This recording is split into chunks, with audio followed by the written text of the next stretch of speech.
Hello, everyone. Good morning and welcome to our second masterclass. Thank you all so much for joining us again today. And I just have a few quick announcements to make before we get right into it. The first of which is I hear a lot of feedback about the audio quality. Hopefully this experience is going to be a little bit better from today. We've tested that I shouldn't use my own headset, but if I use the laptop microphone, it is typically a lot better. So I hope you can hear me loud and clearly now. I will, however, also recommend that if you do have a headset, to please put it in, because it might also improve the sound quality on your end. Very shortly, again, I'm going to disappear because I'm going to not chew through your bandwidth. So I'm going to disappear and switch off my camera. Now, we have a few announcements that I'd like to make, and thank you all again so much for your feedback. One of the things that I'd like to first do is actually welcome you all again to our second masterclass. Today, we're going to talk a little bit about work-integrated learning, and I wanted to introduce you to a new concept called mood learning, which really does actually excite me quite a bit. And so, firstly, can we please welcome our extended community? Because we have such positive feedback from everyone, we thought that it'd be a good opportunity to extend these masterclasses beyond the few of us that are registered to attend through Zoom. So please feel free to share with your colleagues a link that will very, very shortly appear in the Zoom group chat. There is a link to our YouTube live stream. I will, however, note that the teachers joining us from YouTube will be able to enjoy and benefit from these masterclasses. However, only those of you who registered will get the certificate and have the opportunity to participate in the Google quizzes. So once again, there is a YouTube link that has been provided in the group chat. Please feel free to share that. Or if your connection is unstable, you could also even use it for yourself. Okay, so definitely please join us on YouTube. The second announcement is the quiz. I understand that there were a few of you that have faced some difficulty, both accessing the quiz or proceeding on from the first section to the actual questions. Please note that perhaps the reason is because the first section actually required you to give a response to all 4 questions: your email, your first name, your last name, and your school, before you could proceed to the next page. However, I've just tweaked the form a little bit. So if you access the form today for yesterday's quiz, or even the upcoming quizzes for today and tomorrow, you will see that instead of 2 sections, everything appears in 1 section. Okay, so there will just be simply 1 page with both asking you for personal information as well as all the questions, and then you click submit. And if that still doesn't work, it might be a device issue, noting that this is a Google form. So it might not work very well on a Mac, but please try it again. Okay, having said that, more than 400 of you have actually already done the quiz. I'm so happy. So I wanted to show you at present the 400 or so individuals that have completed the quiz. The average score is 7.68 and the median is 8. Wonderful, well done everyone. Okay, so we've just got a comment in the group chat saying that it didn't work on an Apple device, but it did work on another device. So I highly recommend to everyone to please use another device and try it out. Also, about the quiz link, remember that you can find all of the resources in the repository, the online link that we've given. yes, we've just posted yesterday's quiz link in the group chat, but I would recommend that you click on it, leave it aside, come back to it shortly.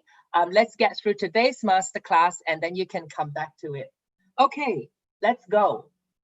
And so some of you actually wrote an email to me personally because you were interested in looking at how I design my lecture slides.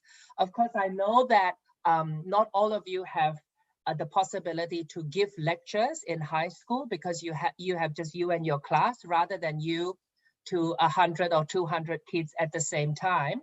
But I thought I'd give you an example of what I use in my second year zoology class, which gives you an example of what the slides might look like. And I did mention yesterday that I deliberately include blanks into the slides because there's a lot of evidence that suggests that writing, and while they are actually listening to information, improves the metacognition of the subject matter.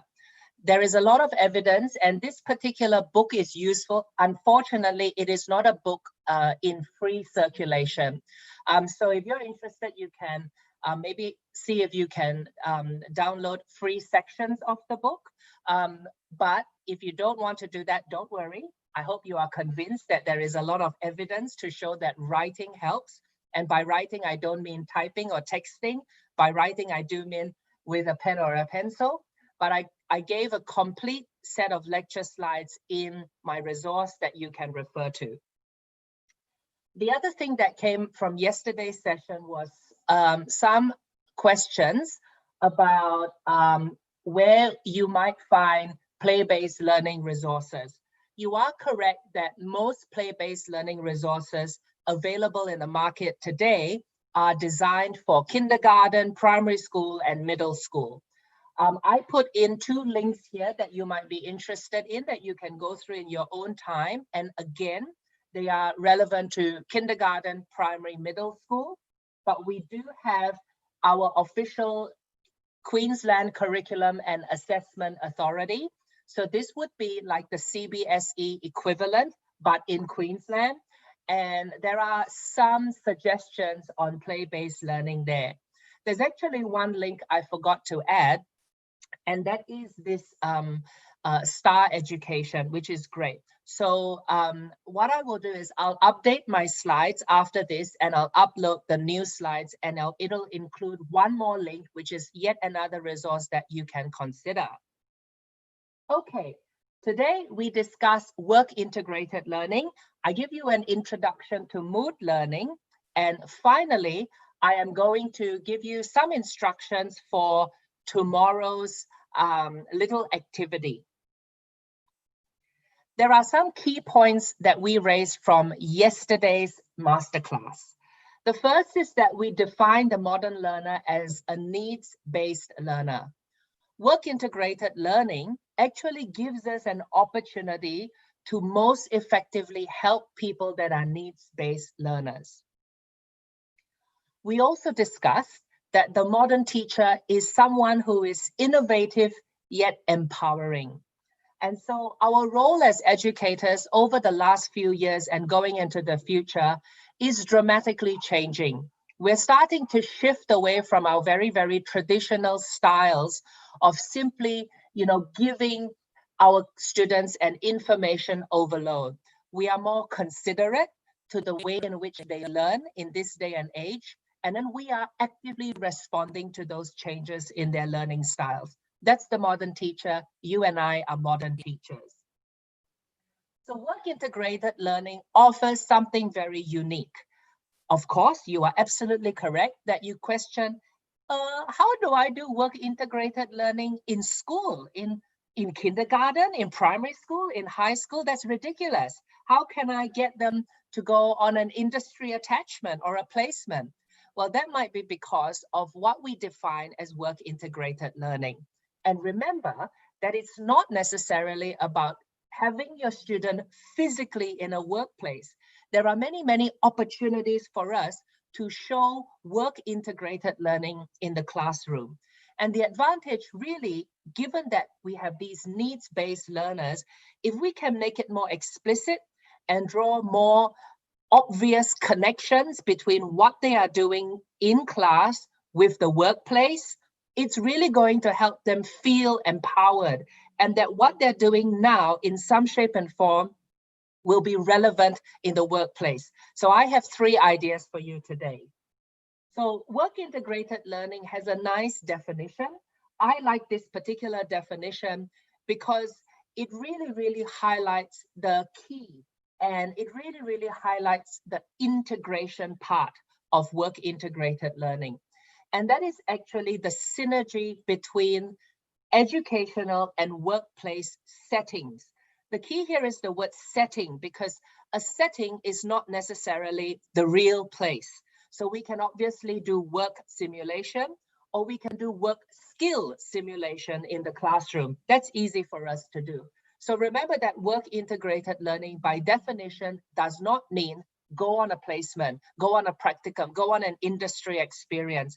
That's great, but typically those are only opportunities that the universities can offer, because we have maybe smaller group sizes compared to your class of maybe 50 or 60 students, or your school of over 2,000 students, or even more, I hear. So I'd be interested to know what's the largest school in India. I don't know if anybody can tell me later on, and how many students. So work integrated learning, Sadler in 2011 put together a nice way to think about work integrated learning, and what are the benefits to both the student and also the benefits to the institution as well. So in work integrated learning, you have here central to it being systematic training, okay? Now, this is, of course, something that schools probably cannot offer, okay? But what we can offer are these structured work experiences, because what it is familiarization of work. It's not necessarily the work itself, but starting to go, oh, okay, there are elements here in this assignment or this task that are work relevant. Finally, it gives us an opportunity, both as schools and as universities, to actually lock in some key collaborators that we can grow in partnership. Here in Queensland, so obviously without saying, universities are great, right? Because universities have heaps and heaps of connections and industry relationships. But what about schools? Well, here in Queensland, we actually have schools that are starting to do that.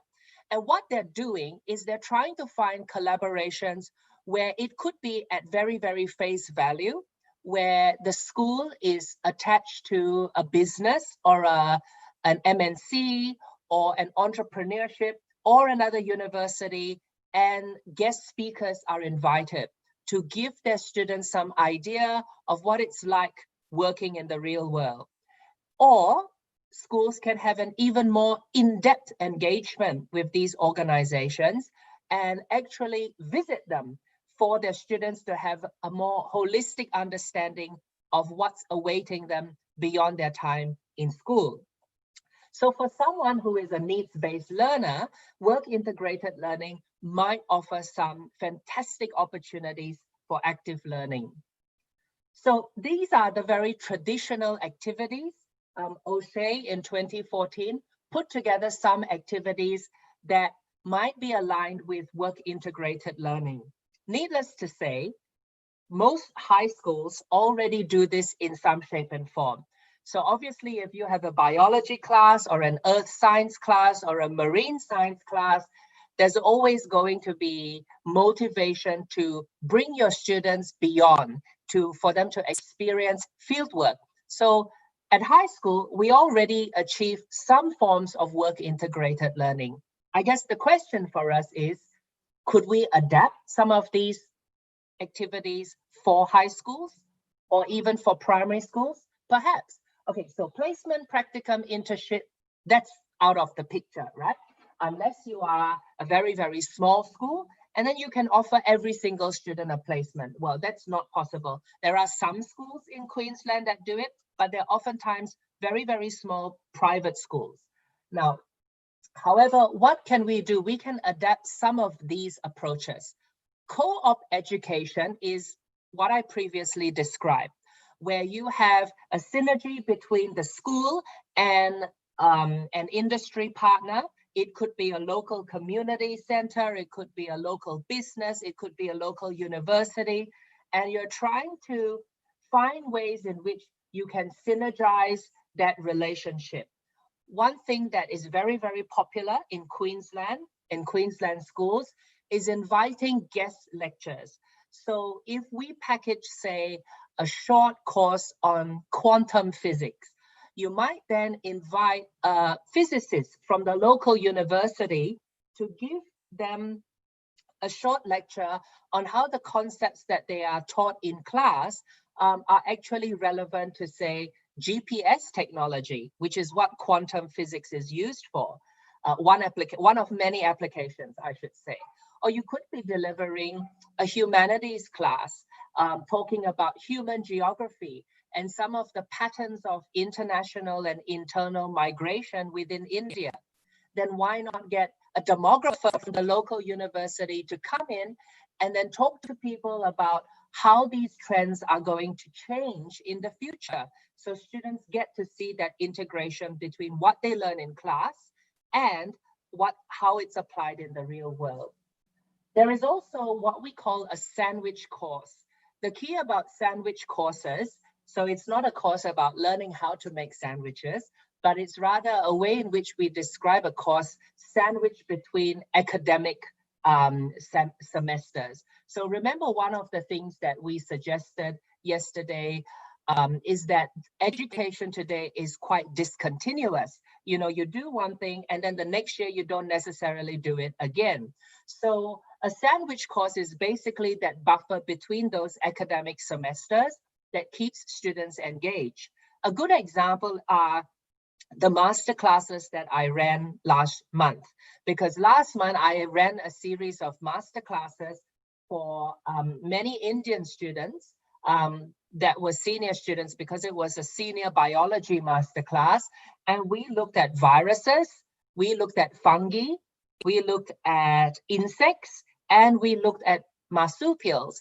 And where possible, I drew a lot of the material that they would have learned in year 11 biology, and also gave them some scaffolding around what they're going to learn in year 12 biology. So hopefully more and more of these opportunities become available. And these sandwich courses, I hope, would give an opportunity for students to keep up with that continuous level of learning.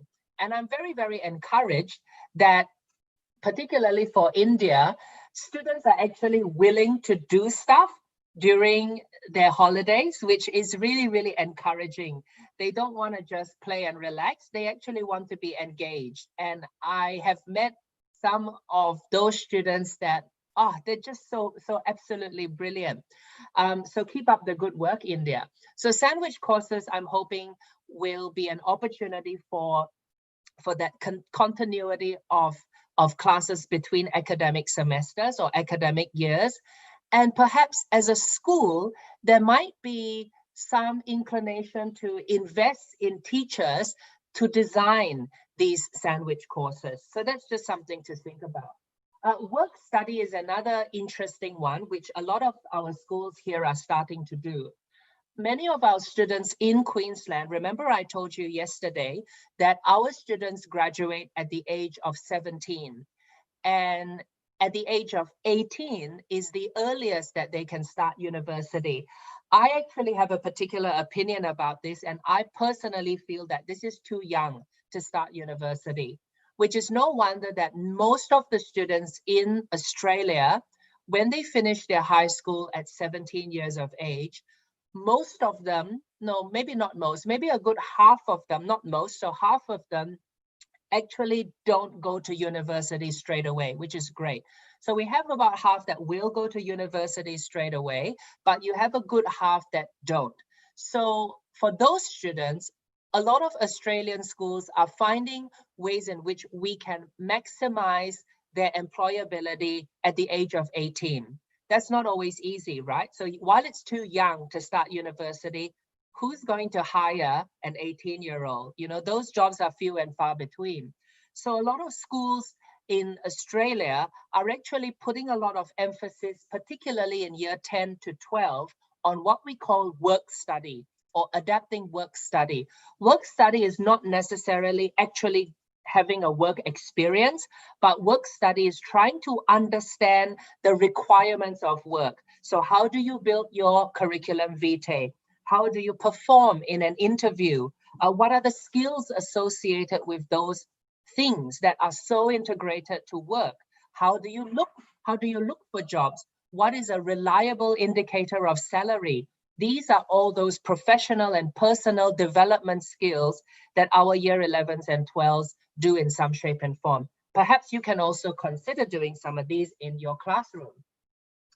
So before I share with you my 3 ideas on how you can integrate work integrated learning into your classroom, let's consider the basis of work integrated learning. And that is this very, very old concept of experiential learning. And you can see that the 4 pillars of experiential learning includes experience, experimentation, so you can build creativity, reflection, so you can build critical thinking, conceptualization, so you can build abstract thinking. So lots and lots of these different little, some of them look like activities, others are processes, are embedded within what we already do at high school. Because at high school, we actually do a lot of experiential learning. I'm hoping that you agree with me that, you know, in your practice, you're already doing problem solving, being intuitive, you know, adapting to unstructured environments. You know, what about descriptive observations, recognizing perspective, scientific approach? These are all things that we already capture quite well at school. But are there more ways of experiential learning that we can innovate for school? I think so.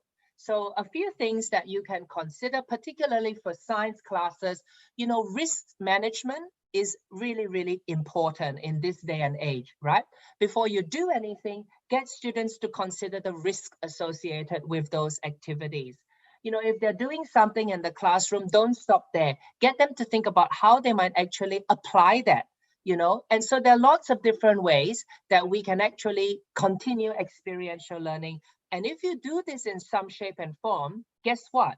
You are actually already doing work integrated learning. So consider making it clearer in class that, hey, what we're doing right now is actually work relevant. You know, you're giving an oral presentation, you know, later on in life, you will definitely be asked to give oral presentations.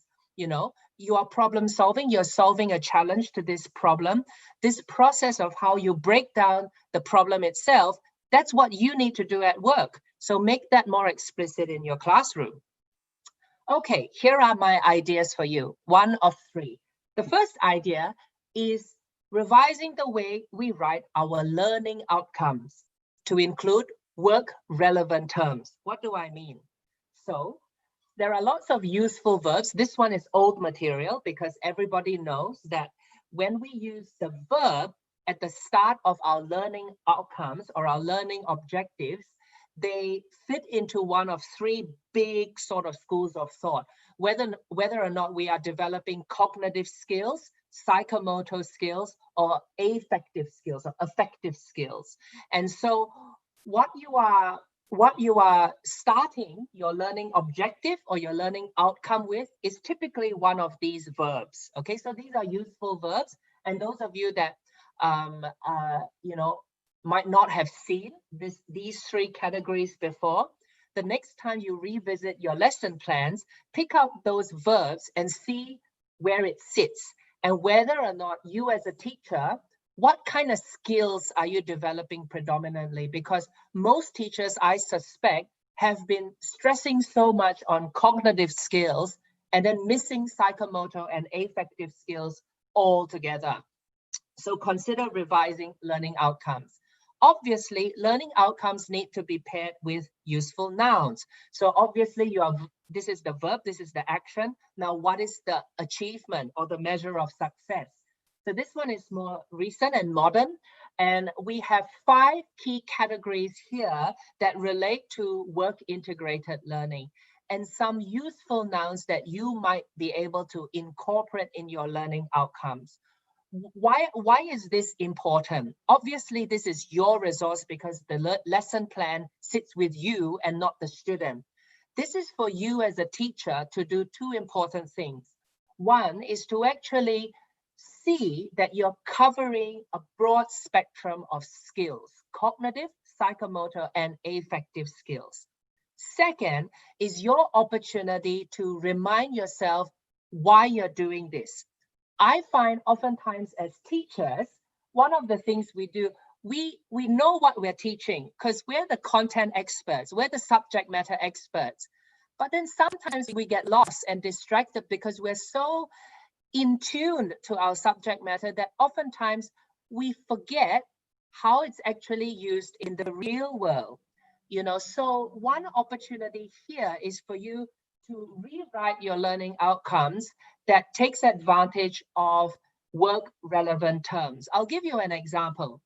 So if in my ecology class, I'm getting my students to actually facilitate their own group discussions. So they read a scientific paper, and after reading the scientific paper, one person in that group actually needs to facilitate the discussion. That particular individual, the role is not to give them answers. The role is to facilitate discussion amongst the other people in the group. In other words, this is not a cognitive skill, this is not a psychomotor skill, but this is an affective skill, because the ability to facilitate discussion amongst a small group of people relies on your ability to tune in to the nonverbal cues of your group mates and ask questions in a way that triggers an appropriate response. So I might write my lesson plans to the effect of verify or relate, and I might use one of these useful nouns that tell me something about a person's ability to do perhaps supportive communication, okay, encouraging that amongst their group mates. So do consider integrating some work relevant terms to your lesson plans. That's my first idea. My second idea for you, how about implementing work relevant activities or assessment? What are they? Let's have a chat. Okay, so here are some typical activities that you might do in class or you might do as an assessment piece. We can start being quite creative, and here are an assortment. Some of them I'm sure you already do, but maybe this gives you some ideas of what else you can do. And also in this day and age, there's some opportunities for using digital technology for these sorts of activities. Okay, let me give you some ideas, and those in underline and bold are maybe relatively new, maybe becoming more relevant and more important in the last 5 to 10 years. And so I thought I'd raise some of them to give you, again, more ideas for your classroom. So of course you have your typical written assignments, they're all up there. But look here, I've included one that is quite new, which is what we call a project proposal. This is very work relevant because in industry, the only way experiments get done is if there's sufficient funding. The only way funding is obtained is if proposals are accepted. And so a project proposal might be a head start, getting students to think about rationale, that's the key, keywords, as well as outcomes. Rationale, keywords, and outcomes. So obviously this sounds like it's more appropriate for a science student, but it's not to say an arts and humanities is completely absent of projects or research, because there's plenty. So consider project proposals as another activity that students can actually pick up work relevant skills, but in doing so, they're actually starting to frame research claims, research questions, and more importantly, when they tackle what are the outcomes of your project, they're going to be able to tick a lot of the expectations of teaching that subject matter in the first place. Okay, so that's an example. Oral presentations, I'm sure everybody does that in some shape and form. In fact, when I visited India last year, the competition that we ran for the schools in Delhi was an oral presentation competition. The students had 1 hour to come up with an idea and 10 minutes to, it was like a Shark Tank. I don't know if that is a show that is available in India where people come and pitch ideas for investment. So it's pretty much like that. But other forms of oral presentation include things like online discussion group. So, you know, in this day and age where we have something in the digital landscape, get the student to facilitate discussions. I've seen that being done very effectively in some of the Malaysian and Singaporean high schools that I've been working with, where the teacher takes a step back because they've given the responsibility to one student to facilitate the learning for half of the class, and then the teacher steps in the other half of the class. The teacher will work very, very closely with that one representative student on scaffolding for them some of the things that he or she expects that student to cover. Okay, so online discussion groups might be a good idea. I think one of the things that we can start training our students to do, definitely at the high school level, is interview. Don't pitch it as this is a job interview, but rather pitch activities like, well, not dissimilar to Shark Tank where you're selling yourselves, right? But in the context of what you might be teaching in your subject matter, maybe it could be a scenario where you are going to split the group split the class into small groups, and they take turns where a couple of individuals need to present something that they've learned from the class in a way that it showcases their understanding in an interview setting. So the interviewer could be asking, you know, tell me more about subject X, and then the student will then need to consider what's important to present a prospective employer. In other words, a short amount of time and then really, really punchy. So these are, again, ways in which we can make activities in the classroom more work relevant. The other thing is when we do creative assignments, you know, your typical ones are poster design, do a poster, do a slide presentation, you know, what's the design? In this day and age, I think you will all see that everybody wants to summarize subject matter in an infographic, right? One page, use icons, not many words. Again, these might be some ideas for you. I'll explain video diary. There seems to be a demand for that. I'll talk about that shortly. So with infographics, I want to suggest to you that there are actually many, many online free infographic design tools where it's free. You pick a design that you like, and then you just put in all the information and maybe put in some images. So know that there are a lot of these free materials out there for you. So I had a question about the video diary, what that is. So a video diary is, I don't know if anybody of you have watched your Avatar. Remember Avatar, about the blue people? And every day the scientists and the soldier had to record their day, and then they save it on their computers. So a video diary, obviously that is an extreme version of a video diary. A video diary in a high school sense could be a student putting together a short 5 to 6 minute video where it's just them speaking to the camera and telling you what they've learned.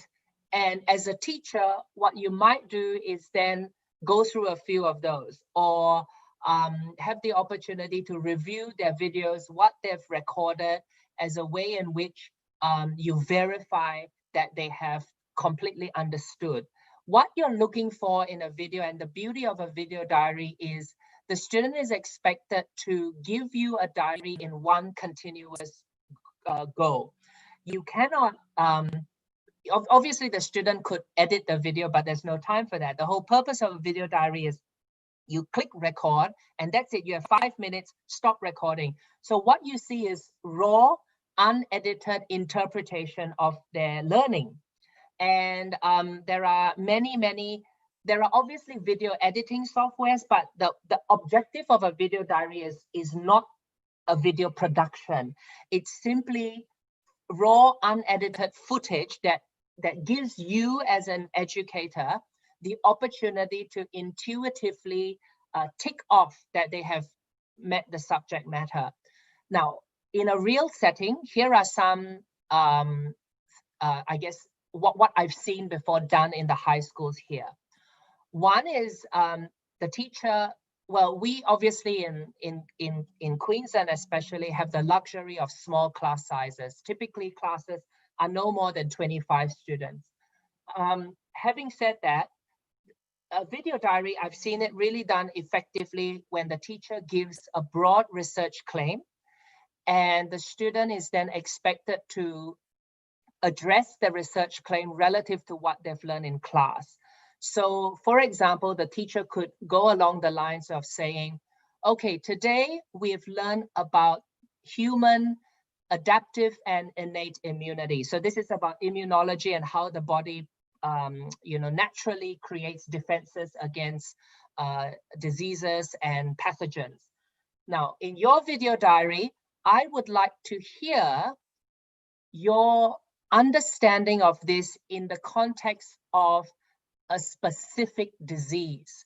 You will choose your disease and tell me how the body is going to respond to those diseases.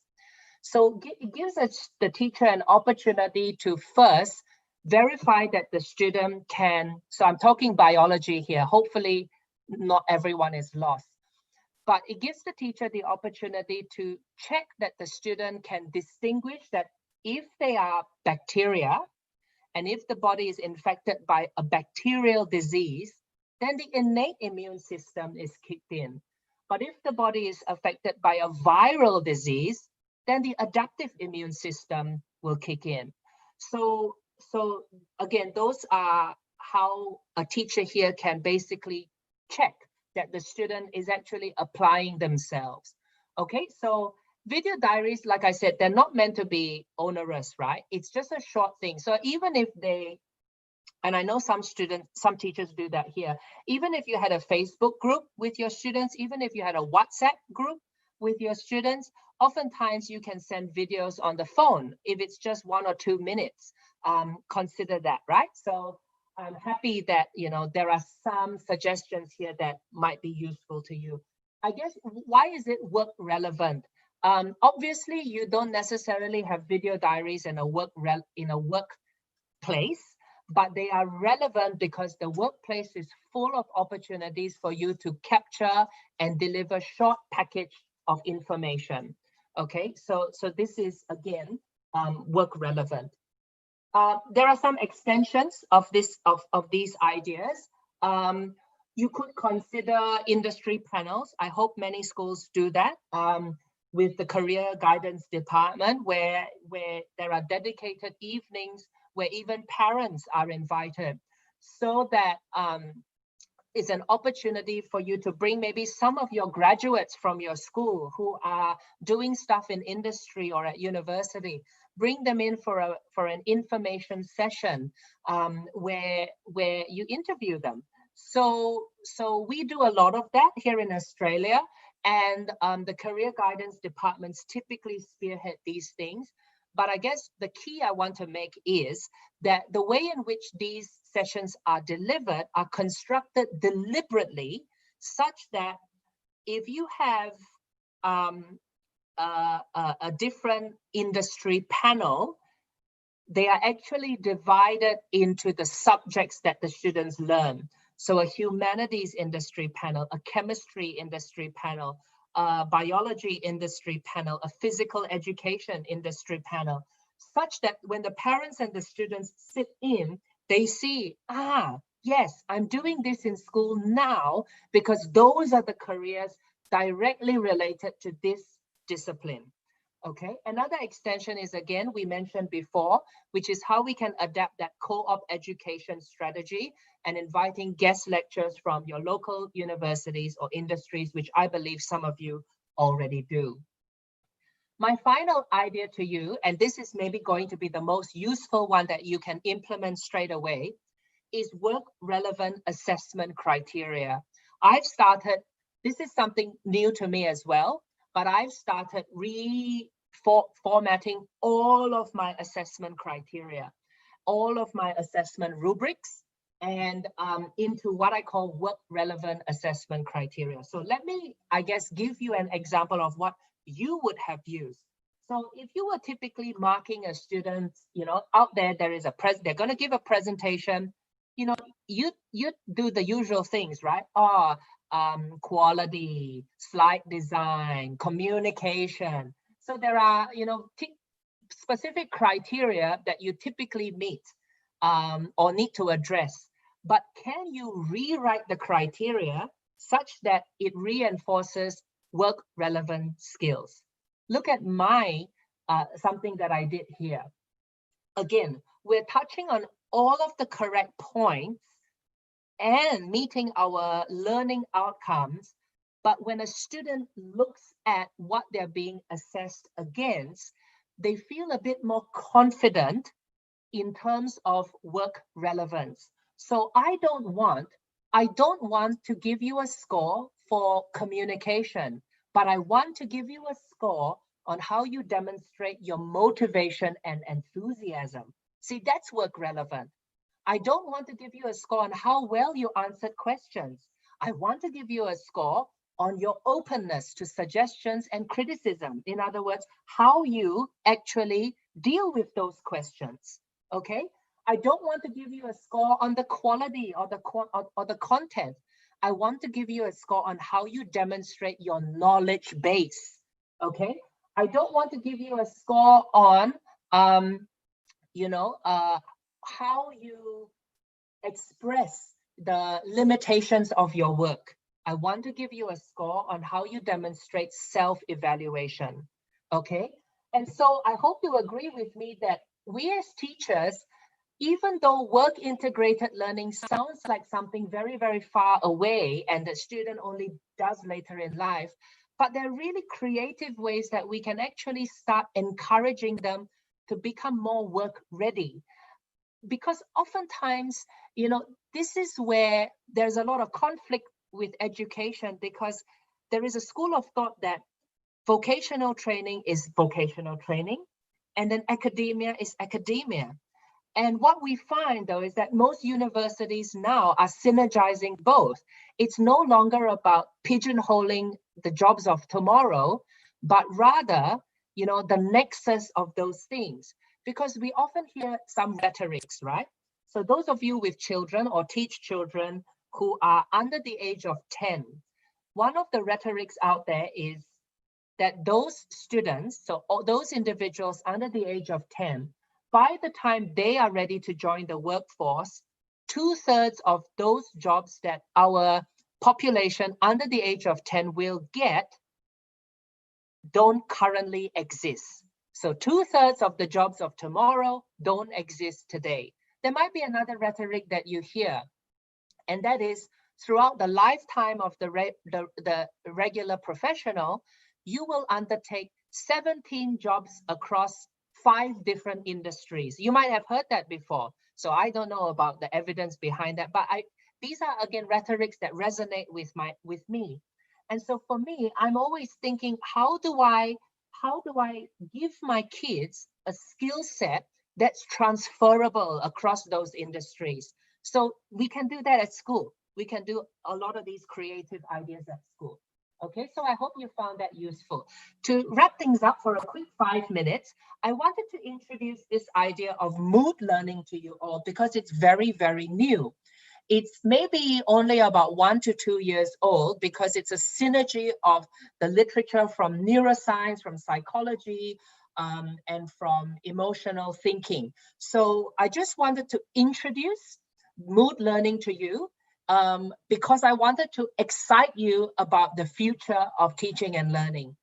The future of teaching and learning, whenever I am asked that question, I always respond that the future of teaching and learning, we're going to have a community of teachers so intuitive to the learning environment of the student, to a point where we can even play on their mood so that we know that we can get them into the correct mood for the most effective learning. So I wanted just to introduce to you this concept. I don't know very much about this, and this is by no means my idea, except I know, what is the basic philosophy, so that maybe it's a good introduction for everyone, something that you can take away with, and then something you can look forward to in the future as well. So we present our students with raw information, right? Typically, if we don't present our students with this information, they're getting it anyway, because it's on their phones, it's on the TV, it's on the laptop, on the tablet. They're getting the raw information anyway, whether it comes from us or not. So the very, very first thing when raw information is provided to a student is this attention shift. It's this attention shift, okay? So an attention shift, okay, by definition, is basically, I've illustrated it here with this emoji, a pair of eyes, because what it symbolizes is a change in the environment that will then later on trigger a cascade of internal communication. So what actually happens now is the start of forming a new mood. Okay, now what happens after this information is received? We now proceed on to this pyramid that you can see here, and it's all interconnected in some shape and form. On one hand, we have what we call potency or control. This is the arm where we assess the importance of this information, okay? We assess the importance of this information. And on the other arm, it's the emotional response. How do we feel about the information? How do we feel about this information? And then it is only when both the importance and a positive feeling is evoked, then do we get to a point where there is physical readiness to learn. In other words, what does this tell us? What this is telling us is, this is the brain science, but what this is telling us is that we as educators might need to think of stimulus that we use in class. This goes from the design of our textbooks, this goes of the design of our worksheets, this goes to the words and choice of words we use in class, the slide design, the classroom environment, the posters we put up, to ensure that we are touching on both the importance, which is the potency and control, as well as an emotional response in order to elicit the most effective learning. Again, this is a new idea. I thought I'd introduce it to you because I suspect within the next 5 to 10 years, we're going to come up with just more exciting pedagogy and strategies that actually allow us to play on mood learning. A lot of this is also, I understand that I put this meditation emoji here because I understand that in some schools in India, correct me if I'm wrong, some schools in India are also practicing meditation. And this is fantastic because meditation itself is, again, resetting the biological clock, right? Such that we reach a biological readiness for learning. So I think this is really, really quite cool. Okay, so watch this space. Lots more to come in the years to come. So Bronwyn Cribb actually has a really, really, really good book, and there's an ebook version if you're interested in lots of tools that can allow us to design the way in which we think. We don't necessarily, some of the tools you might not apply, but I guess for those of you that are interested in how we can play on mood for effective learning, here is a good resource, okay? And in developing this engagement mind structure, we've consulted these references, okay? With that, let's summarize today's masterclass. I know there was quite a lot of information. but hopefully 1 or 2 things were useful to you. Work integrated learning is really, there is a time and place for it in today, in today's classroom. So we really can start being quite creative about how we make our classroom work relevant, because a needs-based learner will approach learning with a lot more sincerity and enthusiasm as soon as they realize that it is work relevant. There are many ideas as to how we can do this, including the 3 ideas I shared with you. One being the way in which we construct our learning objectives and outcomes. The second is how we can implement activities that are work relevant, and even assessment rubrics and assessment criteria that are also work relevant. Finally, Mood Learning offers a very, very exciting future in teaching and learning. And I hope that all of us are going to be part of that revolution as well. What next? So there is again the quiz. This is the link for the quiz. Please don't worry about writing this down. Again, very shortly, I will show you the last slide with the bit.ly link, and all of my slides and all of the resources are there. Open the slides and then click on the link. Okay, so this is today's quiz. There was a question about the quizzes. The quizzes are open all the way. So if you wanted to do yesterday's quiz tomorrow, you can. All the quizzes are open, but in order to get the certificate of completion, you must complete all the quizzes before this weekend. You must finish them before this weekend, because next week we will process your certificate. Okay, so there is a time limit, but please take your time, because I'd rather you do them well and thoughtfully. This is an activity in preparation for tomorrow. It's optional. Because there's so many individuals, it's going to be quite difficult for us to go through individually with you all. But what I'd like to do is I'd like to talk a little bit more about authentic assessment. And one activity that I have for you will be for how you can design assessment questions relative to what you've done before.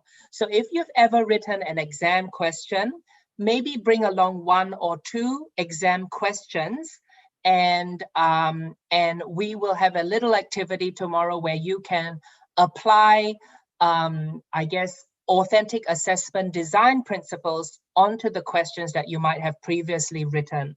So bring those along. So that's for tomorrow. We will put the link in the chat box shortly. I can do that, I believe. And with that, again, thank you very much. Remember that all resources are in this link. If you're new to us, this is the link to write down: bit.ly/ all capital UQEEP 2020. So this link will take you to all of the slides, all of the papers, all of the worksheets, all of the samples. Okay, so please take this down. Don't worry about the other links, because you will find those links within this big link. Okay, I'll leave this here for another minute or so. And I'd like to thank everyone for your time. And I hope you've found today useful. Okay, wonderful. All right, so that's that for us. We've just shared, I'll come back online now so you can see me. Okay, there we are. All right, so I think now is a good opportunity for some questions. We have about 10 to 15 minutes for questions. I really hope you found today's session useful, and hopefully we get an opportunity to learn even more tomorrow when we talk about authentic assessment. Thank you, everyone. Thank you, Dr. G. I'm happy to ask you a few questions that have come through here. So the first one, if you could just touch upon, so we have Meena who's asked, if you could just touch upon the difference again between an internship and a sandwich course. Yeah, great question. So an internship is obviously reliant upon you having an industry partner that can take them for an extended period of time. That's an internship where the student is actually doing real work, whether it's ground level work, whether it's entry level work, it doesn't matter. It's actually doing the work. Sometimes internships are, I don't know. It differs from country to country. I have found this out because an internship in Australia it implies that you are actually getting paid, but an internship back home in Singapore is always voluntary. You're unpaid. So internships are again at the workplace. A sandwich course is different. A sandwich course is not necessarily at a workplace. A sandwich course could be online. It could be self-directed. It could be at a workplace, or it could even be at a host school. So we have schools here in Australia that are set up specifically. So there are schools, environmental education centers, and our academies that they are schools, but they don't have students. Their only role is to provide services outside of the curriculum. In other words, those are schools that students can attend sandwich course equivalents, or other schools can bring to use facilities that their own schools don't have. So a sandwich course really is more academic rather than on-the-job learning. Thank you for that, Dr. G. We have Sarita asking, what is an exit ticket? Exit ticket? I don't recall talking about exit tickets. I did see in the chat group some exit ticket talk, but I don't know what that's about. So I don't know if I can answer that question. No problem at all. I haven't talked about it today at all. Yeah. Okay. Could you then, while you're sharing today's resources, could you also add a few links of video libraries? Because we have a couple of questions there. Yeah, okay. I'll try and find some. The issue getting authentic video libraries is the Privacy Act in Australia, which protects minors, which is our students. So we're unable to share personal information or personal footage in any shape and form without consent. But what I can do is I can find maybe some other ideas around video libraries and some other maybe software that you can easily do video diaries. I might do that. Perfect. And I have about 6 questions asking if you could share an example or a scenario for mood learning again. Yeah, so mood learning, like I said, is a very, very new concept. Okay, I'll give you one example of what could be done. Color is an interesting one, and the choice of color when you are creating textbooks or slides can actually elicit different effects to the learner. At the moment, I've been reading quite a little bit about the evolution of color in humans. As you know, that we are designed to see a particular spectrum of the color wavelength. So we can see quite a lot of color, but we by no means can see the full spectrum of color. But we as a human species have evolved to become more affectionate and more interested when we see red or blue, because these are colors that, based on our evolution, have allowed us to survive when we are looking for berries that are ripe, fruit that is ripe, red and blue. And so I guess I've read a little bit about that. And then I had a look at some of the textbooks that I've been, I guess, sort of auditing for Queensland biology. And then you go, oh, wow. They actually, there are elements of that respond to me more than other elements in the textbook. And color is, a very easy thing that plays on mood. So like I said, this is relatively new. It is very experimental. But I suspect, like I said, that we're going to get an opportunity to learn more about how we feel and what are the triggers, both conscious and subconscious, that make us feel that way? Because you'll agree with me that when you feel good, you learn well. So we as teachers are going to start thinking about how to get our kids to feel good, feel good about themselves. So let's see. And how would you say this is different from semantics, Dr. G? Yeah, so semantics has a role to play because the way we say things, our choice of words is very, very critical as well. So, yeah, so I do think, I guess to answer that question quickly, I do think that there is a role both in semantics and what we see, and it's understanding how that combination of various stimuli affects mood, and how then that mood then relates to learning. So again, something new, but I agree that semantics is important. Thank you for that, Dr. G. Most of the questions that have come through are only about mood learning. Everyone seems to have taken a liking towards that. Which is great, right? Because there's a lot of excitement. If you're as equally as excited as I am about mood learning, that's great news for me. Lovely. I'm going to ask you one more question, and after this, I think it's best if you could also just look at the question and answers to see if there's anything that you'd want to answer.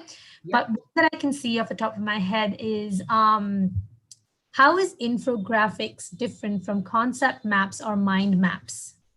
Yeah, okay, so concept maps and mind maps, well, you could have an infographic that looks towards, concept maps and mind maps. I guess usually with concept maps and mind maps, they have traditionally tended to be a central idea and then branched out into many, many sub-concepts and important information. That's been the traditional concept map or mind map idea, and how lots and lots of different things integrate. An infographic is different.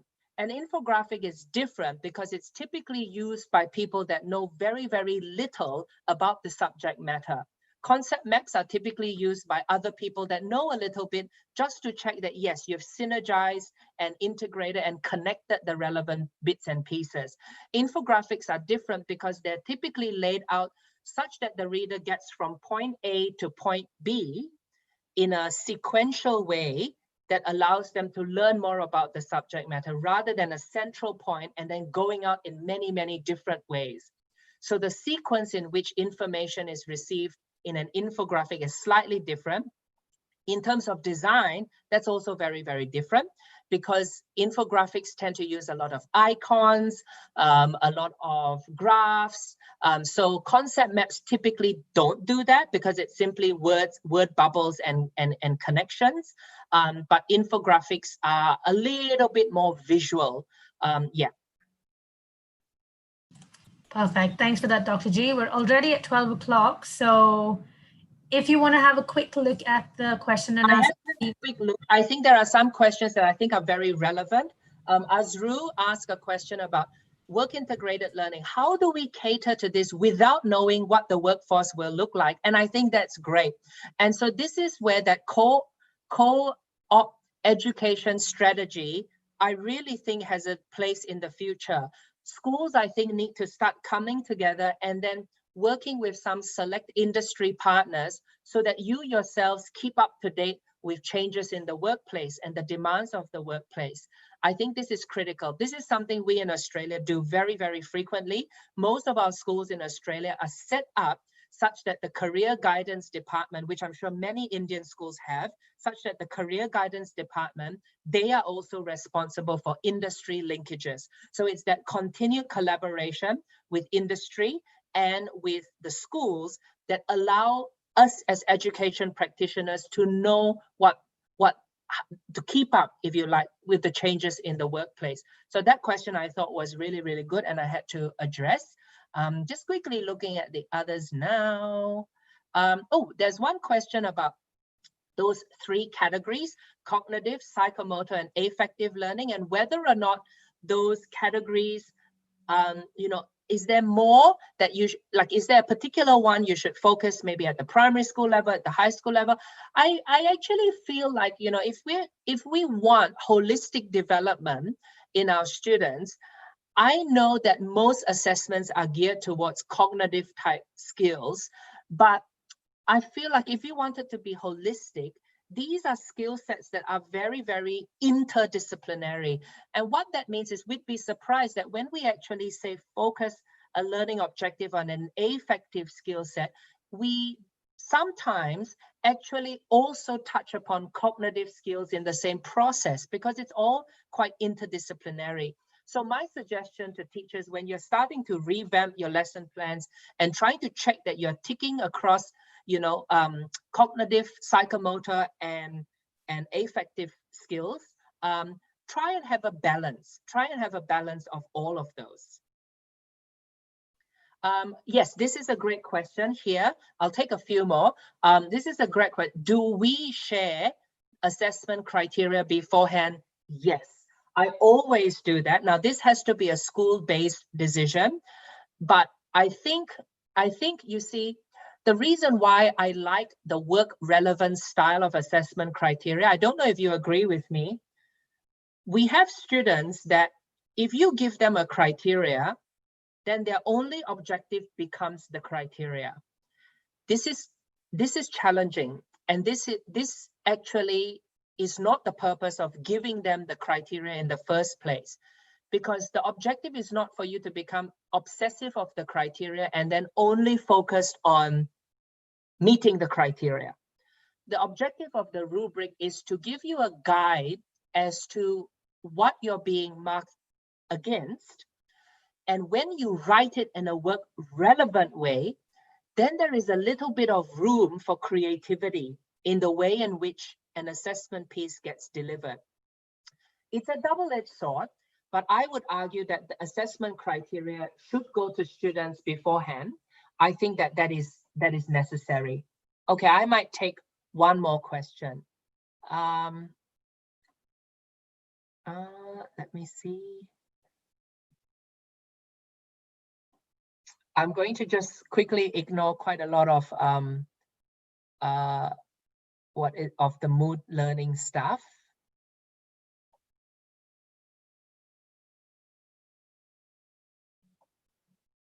Yes, I can see how there's a lot of mood learning.